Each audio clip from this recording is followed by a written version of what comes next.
Chapter 4. The Trap is Set. The Beacon Hotel was unusually quiet as Caroline and Detective Reynolds finalized their plan to catch the syndicate.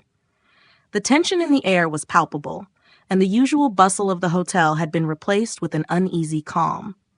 Guests continued their routines, oblivious to the impending confrontation.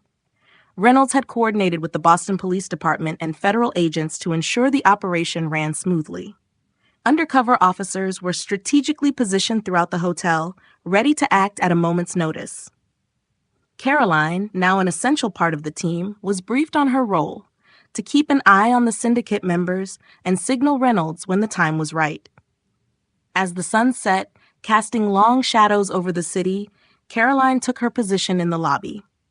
She kept a watchful eye on the business center, where she had noticed suspicious activities the previous evening. The man she had identified, a middle-aged individual with a stern demeanor, was back, typing furiously on a laptop. Mr. Blackwood, still recovering but determined to help, stayed in his suite, monitoring the situation through a secure communication link with Reynolds. He had provided valuable insights into the syndicate's operations, helping the team anticipate their moves. Around 9 p.m., the syndicate members began to converge. Caroline spotted them in various locations around the hotel: the lobby, the bar, the restaurant. They communicated through subtle gestures and coded language, trying to remain inconspicuous. Caroline's heart raced as she subtly signaled Reynolds, who was stationed in the security room, watching through the hotel's surveillance system. He gave the order to proceed, and undercover officers moved into position.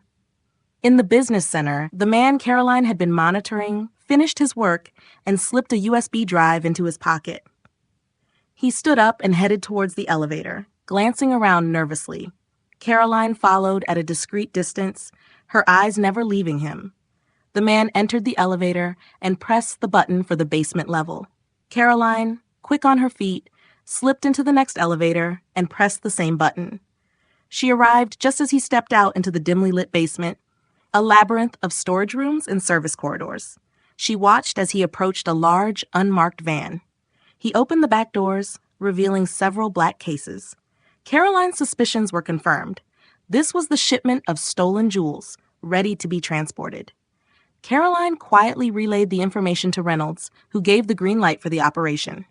The basement doors burst open, and officers stormed in, surrounding the van and the syndicate member. He raised his hands in surrender, realizing he was caught.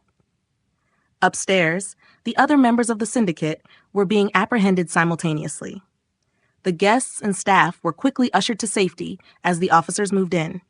Within minutes, the operation was complete and the syndicate members were in custody.